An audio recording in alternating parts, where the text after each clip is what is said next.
We are joined this morning by former running back at Michigan State, Little John Flowers. Thanks for coming on and doing the show with me, Little John. No problem. It's a pleasure. Okay, so your senior year at Lloyd Norris, 2,120 yards. You only played 9 games in a season, so you averaged over 200 yards every single game you played. That's crazy number. I mean those statistics. 29 touchdowns. If you play 9 football games in a year, what is that? That's over. You scored 3 touchdowns. Was the talent? You were that much better than everybody else at that time. I know you're a humble guy, but I still need you to tell me something. Well, I did have a pretty good quarterback. Um, his name was T.J. Duckett, and we ran the option. So Yeah, when they decided to all go tackle him, he used to pitch the ball off to me, and I would get all the yards. So that yeah. helped a lot. That's But it was awesome. that's just some humility right there. But mediocre back doesn't get 2,120 yards. And you know what? I looked at the career there, 4,320 yards and 56 touchdowns in 4 years. That Parade All American, Max Preps, USA Today, All American, and in 2013 you were inducted into the Lloyd Norris Athletic Hall of Fame. What type of honor is that right there? That was huge, man. To go in there with, me and TJ actually went in there at the same time. And just to be recognized as a Hall of Famer in anything, to me, is an honor.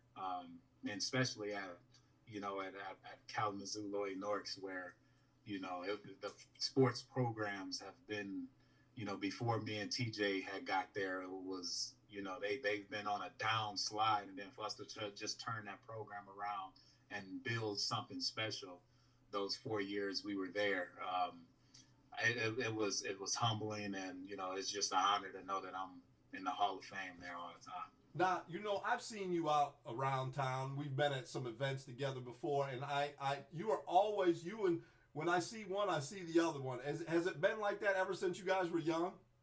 Yes, it has been, man. I remember me and TJ. I first met him when I think he was like 8, or he was 7 and I was 8, and he was playing for the Northside Rocket football team, and I was playing for the Eastside Rocket football team, and he was real good and I was real good, and we became real good friends, man. And we knew about each other coming up, and then in high school, it just really started to click, and we started playing with each other. And I was so happy when he chose to come to Michigan State, because he could have went anywhere in the country, but when he came on home with me to Michigan State, that was so good and such a blessing. Now, So me and him have been friends for a long time. I just shared the numbers with everybody on here, but those numbers, however you slice them about them paying attention to TJ, those are your personal numbers, which I know that you got a lot of attention throughout the country. So where are some other schools that were recruiting you before you decided on Michigan State? Actually, all of them. I mean, it was a lot of them, man. I I got letters. I think my mom probably still got all the letters. I probably had a letter from probably over 100 schools, all of the Big Ten, all of the SEC, all of the ACC, from Stanford, Oregon. And what was crazy was I was super. I've never really told anybody on anything, but I was real close to going to Kentucky. The So I was signed, sealed, and almost delivered to Kentucky, um, my junior year, right before my junior year, almost, because of the my head coach, Coach Drake. His brother was the running back coach down there in Kentucky, and I love Coach Drake to death. And his brother was coming up and seeing me practice, and he was seeing our games, and they was giving me a scholarship there, and I was going there, and just so happened the whole team, or the whole coaching staff got fired that next year, and I wasn't going down to Kentucky. Thankfully for all of us, the whole coaching staff got fired. Yeah. Yep, the whole staff got fired, man. And I wasn't going to Kentucky then. I didn't know anybody down there. And, then Michigan State was like my next choice. Let me ask you this. You said, okay, because of Coach Drake, your high school coach and his ties with Kentucky, is that enough to take you, and it apparently was, to take you from, you were on Michigan's radar, obviously, Ohio State, Yeah. Michigan State, big-time football programs, and is for a young player, is it enough to have some stability or somebody there and turn down big program to go to maybe a smaller football program? For me it was, and it was loyalty. I think it was a lot of loyalty there with Coach Drake. He was, Coach was a very, influential guy in my life, and I knew that he wasn't going to steer me wrong. And I knew that his brother, was going to be, I figured he was going to be just like Coach Drake, and I knew that I was going to get the best, from him. So that was huge for me, just knowing someone and knowing that I would be taken care of. That's why I was going to be headed to Kentucky at that time. Who was your primary recruiter from Michigan State? It was Dean Pease. It was Uh-huh. Dean Pease and Nick Saban. Those two were the two. Obviously, before you got to Michigan State, Coach Saban was not on the level that he is right now. But Right. did you get the feeling when you talked to him that there was more coming? Yes, absolutely. It was he was by far the best recruiter I had ever, ran across anybody. I mean, he was there doing his job to the fullest to get me and TJ at that time to come up to Michigan State. He did everything from being to, our football game. Well, I don't think he came to a football game because they were playing, but he was at our basketball games. He was like the only guy that was there at the track meet. It'd be, 8 people in the stands for track, and one of them was Nick Saban watching me and TJ. That's play crazy. Recruiting. Yeah. He did his job, man, Yeah. and you could see his what he would. You could see his will there, that he wanted to be great at what he did, and he wanted to be successful. And you can see how hard he was going after us, 2 guys from Kalamazoo, Michigan, and he was coming to get us, and he did. When you are at Lloyd Norwich, between you and Todd, you guys are like gods at that school. So you go from Lloyd Norwich to Michigan State. What is the biggest difference that you noticed right off the bat about going from high school to a big time football program? You notice that it's more than just a game. It's that people take this real serious. It's a real serious business, and that you have to be ready to play at all times. Even in practices, it's like a game.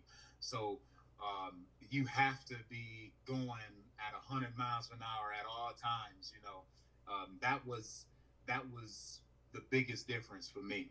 I read a quote where you had said you wanted to get back to football being fun. Like at some point, it got to be, like you were saying, it got to be a business instead of just, it wasn't fun. You were trying to get back to that. So I really understand that. So when you get to Michigan State, it's Cedric Irvin, the starting tailback? Yep. And you are battling obviously for number 1 carries. What is the practices? Because as I shared with you before we started, I interviewed Monquez Wedlow, and he had told me about some of the legendary wars, for lack of a better word, that you and him had. I mean, you guys really went at it. Tell us about that right there. Well, it was, I was fighting for playing time. I mean, I was trying to get on the field, and I was a backup, and they were trying to get positions, and I was trying to get on the field. So they couldn't really hit TJ or Cedric Irvin, the starters. But me, it was, fair game, to come in and try to make a name for themselves. So I wasn't about to try to let anybody make a name for themselves against me. So Right. it just made us all better, man. And they had somebody that was actually a pretty good running back in my own right that they were going up against. I may wasn't the starter like TJ or Cedric, but they was getting that work just like it would have been if TJ or Cedric was playing the ball. So that made our defense so much better with that many good, talented running backs at that time. Well, I can tell you this. No disrespect to Cedric Irvin or TJ Duckett. They did not say whether they were great or not. They just said that they became better players, and Monquez in particular, because he got to go against you every day. So that was something nice that he said, and I wanted to share that with you. So now you've been there for a couple years. You guys go to the 1998 season is uneventful at best, and then come into the 1999 season, and you guys just run over everybody that year. You had a great season. I mean, the defense, everybody. What was different about the 1999 season of any season you had while you were there? It really was. I think that we bought into the system that Nick Saban was bringing at that time. We finally started to buy into that system on defense, offense, special teams, everything. Everybody started to believe and understand that if we do what he's asking us to do, we can be great. We can do some special things. And we started to buy into that whole season. And it turned out great for us, man. I mean, it was just everybody buying into it, and we played hard. We lost 2 games that, Wisconsin, we lost that Wisconsin game. The Purdue game, we could have and should have won that Purdue game that we lost to Drew Brees. Drew Brees had a big game that game. Yeah, he had a big game that day. But we could have and should have won that game there. We'd have went to the Rose Bowl. Yes. We'd have won one of those 2 games. The Wisconsin game, Ron Dane and his squad, they got us that day. But other than that, I mean, we were rocking and rolling that season. From fans' point of view, when you go from the 1997 season where Charles Woodson just comes into Spartan Stadium and clowns, and then 1998 is kind of a dismal year, to go from that to that 1999 season, it was so fun, and it was so fun to finally be a Michigan State fan again. And you guys are out there, and you guys would take your helmets off, and it looks like you're really having fun. That's what you guys were. When you were talking about buying in, you were also just, it wasn't just work all the time. It was fun. It was straight fun, man. And it's always fun when you win it. Yeah. No matter how it is, it's a lot more fun doing anything when you're winning. And it was. It seemed like everybody was having fun, and we had some great leaders on that team, man.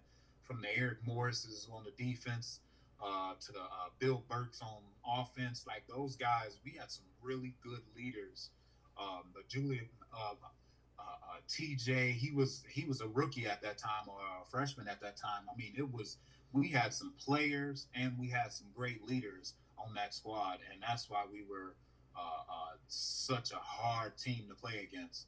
It was really, I love Michigan State for a lot of different reasons, but really for the 2013 homecoming game, the night before was when I first met you and Todd, and we were all out, Herb and Nick Myers and everything. But to see everybody, Otis Wiley and Jeff Smoker, all come back, and to see everybody get along, like, not just get along, like they actually enjoy spending time together.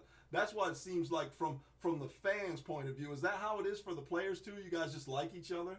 It is, man. It's a brotherhood. I mean, it's, if you've been there for 4 years and you put 4 or 5 years in it, and you've went through those battles, those wars, those scraps that we've been in, you form a bond that's unbreakable, man. And you have guys all around this country now that, when we come back, it's like we never left, because we have this bond for each other, and it's just awesome, man. And it's something that lasts forever, really. Forever. It'd be guys that I may not have talked to in 2-3 years, but as soon as we get back to Michigan State, it's like nothing ever happened, man. I know him, he knows me, he knows my likes, he knows my not likes, because we spent so much time together at Michigan State, and so many hours and blood, sweat, and tears, all that good stuff. We spent all that time together that it's something that's unlike anything else.